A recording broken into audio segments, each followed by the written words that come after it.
My daughter-in-law is trying to corrupt my son against me, and I won't stand for it. I know she's a bad apple, and I deeply believe she's going through a lot of mental health issues, but she doesn't want to get any help.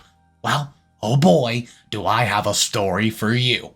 This is a long story, and I just need to make sure that I deal with things as sensibly as possible as it involves close family. For that reason, I've changed the names of all involved.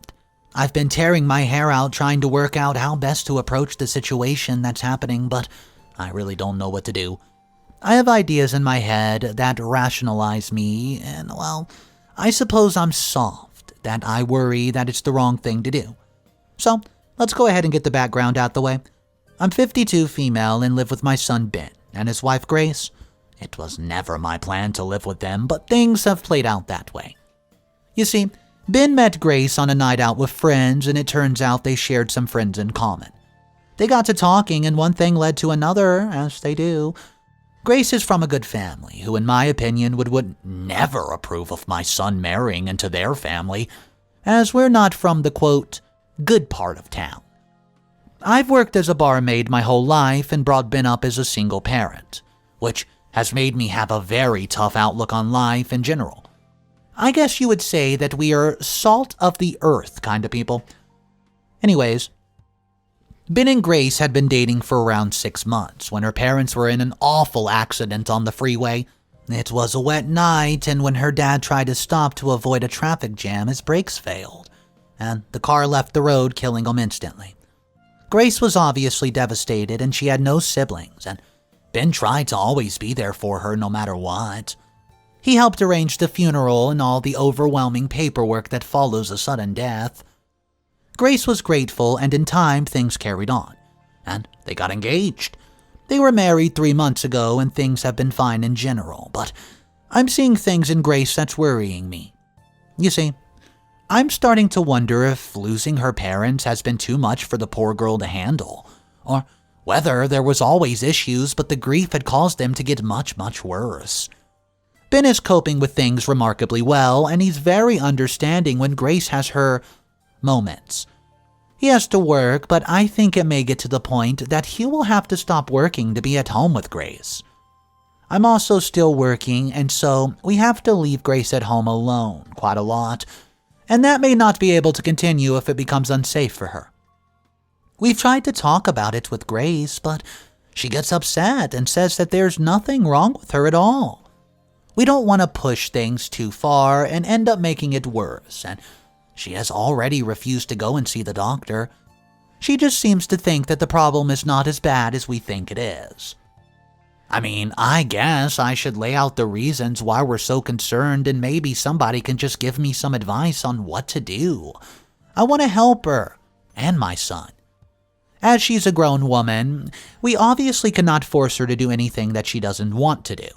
So, when Ben started to date Grace, I noticed straight away that she was what I would describe as a delicate little flower. She was used to living in a world where everything just happened and nothing went wrong.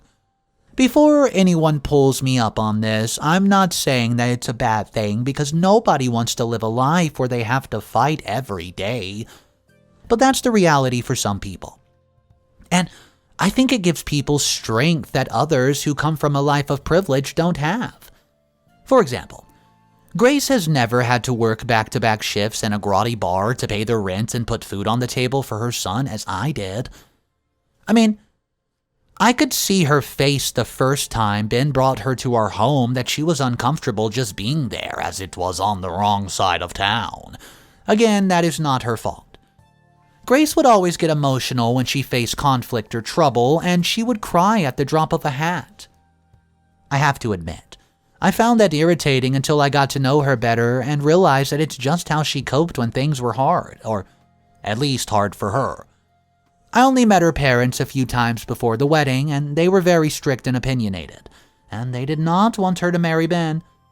They made that very clear early on in the relationship, and Ben told me that Grace had been upset that even before they were engaged, her parents had been demanding that Ben agree to sign a prenuptial agreement. So, he did not get his hands on their money. Luckily, Grace knew my son was not like that. And following her parents' death, she did not go through with the agreement as she loved and trusted my son. She is not like they were. Untrusting and unkind to people who were not as rich as they are. After the wedding, I lost my home due to issues with the landlord, and Ben invited me to live with them at their home. Grace had taken over her family's home, and it was so big that I could live there. And we could not be in each other's way. It was really a beautiful house. Initially, Ben had told me, that I should stop working at the bar as it was not very safe, but I insisted I carry on. How would it look if I moved in and just immediately stopped working? I did not feel that Grace was as happy about me coming to live with them as Ben was, and the last thing I wanted was trouble with my daughter-in-law or to be upset with her. It was after I moved in that I began to really see that there was something in Grace that needed to be looked at. Not only for her, but for my own son. At first, it was these little things. She would just forget that I was living there and would walk around the house in very erotic clothing. No matter what time of day, I don't mean in a swimsuit or anything like that, but almost naked. I'd come across her in the hall and she would instantly look at me as if she did not know who I was or why I was there. There were a couple times where she screamed for Ben, saying that there were intruders in the house because she didn't recognize me. These incidents did not last, however, and she would not remember them later in the day. We put it down to, the after effects of her parents' death and her grief playing with her mind. I actually said to Ben that it was a shame she did not have a job, as she would have something to focus on to take her mind off things. Of course, Grace had no need for a job as she was basically rich. Grace would lose things and be convinced that someone had taken them. And even small pieces of jewelry, and most of the time they were found in random places around the house. Some of them have never turned up, but I'm sure they're in the house somewhere. Grace believed and still believes that someone's taking her things or moving them so that she thinks that she's going crazy. I've even noticed that she's getting more and more paranoid that someone is, quote, out to get her. And Ben told me that she has been telling him that she thinks someone else also has something to do with her parents' accident, as it did not make sense that her father would not have the car serviced regularly. But the police did a full investigation and they just ruled it an accident. Just an unfortunate failure of the brakes. They also tested her dad's blood after the crash and found he had been drinking, and so his reaction would have been a bit slower than usual. I think this is something that Grace is not wanting to deal with. That, in a small way, the crash was also her father's fault and her mom died as a consequence of his poor decision. The main reason that I think we need to get her some help, it happened yesterday. Ben and I have been into town to look at a new car for him, and Grace has her own car, and Ben had said that he could do with one of his own so that he did not have to rely on Grace not needing to go out or relying on Grace driving him places. She's been driving him to and from work after bringing him home. When he said to her that he wanted to buy a car so she would not have to drive him about, she actually gets angry and began to say that he wanted his own car so she would not know where he was going or who he was going to be with. She said that he wanted to keep secrets from her, and if he had nothing to hide, why did he just not want her to take him places anymore? This was obviously absolutely ridiculous, and Ben was understandably upset and annoyed. This led to their first real fight and ended with Grace screaming and crying until Ben apologized for upsetting her. He always had to console her no matter what, if he's innocent even. However, he also did not want to back down on this as he wanted his own car, so he could have some freedom of movement. When we left to go and look, Grace would not come with us, and so we went on our own. When we got back, she was acting like a spoiled child and refusing to even speak to us. She said that I was turning Ben against her because I insisted, and we should just go look at a car that they were talking about behind her back. She said that it was obvious that I did not like her and that I was trying to turn Ben against her. I was absolutely shocked, as I had been nothing but nice to her and had never wanted anything but happiness for her and Ben. Since we got back, she's been stomping around the house, throwing things about, and in my opinion, drinking far too much. I'm scared she's going to end up like her father, and I think we need to get this under control before things get worse. So I ask you guys this. Am I overthinking this? Is this normal for grief to last this long? What should I do to help her? What's up, everyone? Mr. Reddito here. I hope you're enjoying your day. If you're new to the channel and you want to see more daily videos, make sure you hit that subscribe button, and we're going to jump into the first update right now. I was not sure what to expect following my post, but I have to say that there were some mixed reactions to it. I did not think that I'm insensitive to what Grace is going through, but you cannot grieve forever. And it's not healthy to let things affect you in the way that she is. Also, I'm worried that her mental health gets worse and she's going to be a danger to herself or others or to Ben. Since my first post, her paranoia has been getting worse, and now that Ben has his own transportation to go to work or go shopping or wherever, she's been extremely reactive to both of us. If Ben is later home than he said he would be, or doesn't call her if he decides to go for a beer with a few buddies after work. I do understand that one's slightly better than some of her outbursts, as she is understandably worried that he will have too much to drink and cause an accident when he's driving home.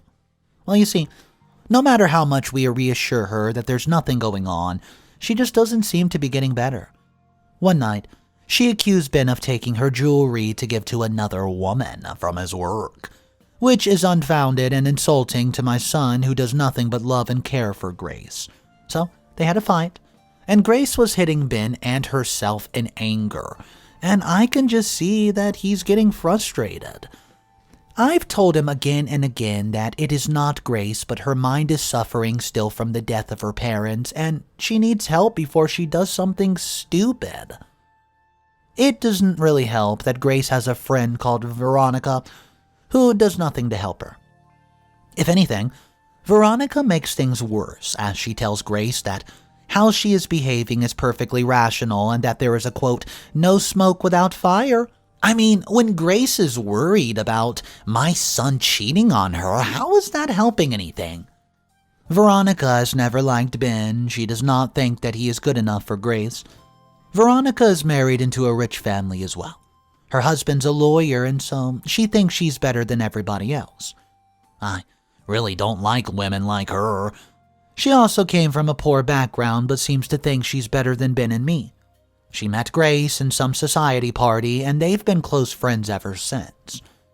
I told Ben that he needs to get Veronica to back away from Grace, as she is not helping Grace in her recovery by telling Grace that everything she is feeling and doing is reasonable. Well, I admit that the last time Veronica was at the house, I was rather angry with her and told her some hard truth. I said that she is not here when my son has to put up with Grace's irrational, now violent behavior, and by telling Grace that she is right, she's making it worse for everyone, especially Grace, who is getting more and more paranoid. Grace has always denied being violent to Ben, but it is as though, when she recovers from her outburst, she has absolutely no memory of what transpired. Veronica was angry at me and said that Grace never acted in those ways until Ben and I came into her life. So, maybe we were the problem. Grace was getting upset that I was arguing with Veronica, and so I backed off. I actually thought later maybe I should have continued, as if Veronica saw a full outburst from Grace, maybe she would be more understanding and would actually help Grace instead of enabling her. Maybe that's something I need to discuss with Ben, as so far we are the only ones who have been subjected to Grace when she is at her worst.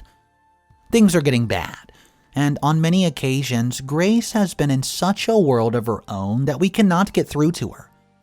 I'm scared that she'll fall in the pool and drown, or get into her car and cause an accident when she is like this. Ben doesn't want to admit that his wife is seriously ill with a mental health, but I think it's time for us to do something, and maybe I will just have to take on the role of the bad guy that Veronica already thinks that I am. Well, I am going to get Grace the help she needs, without her agreeing to it before we end up with another tragedy on our hands. So guys, I ask you this. If you were in my position, what the heck would you do? Well, we end off the story. It cuts off where OP is asking, how do I get Grace the mental health assistant that she needs when she doesn't want to get help? Also, I would love to know from you guys what exactly you thought about this entire situation. It was pretty out of hand, but there was so much trauma involved in this story with the accident of Grace's parents, and it just all stems from that. So, let's talk about this in the comment section. What is the best route for OP to take? Guys, thank you so much for joining me on today's video. I hope you enjoyed it. The second that any update is released, you guys will be the first to see it. So make sure that you subscribe so you don't miss that upcoming update. Guys, have a fantastic day. I'll see you in the next one.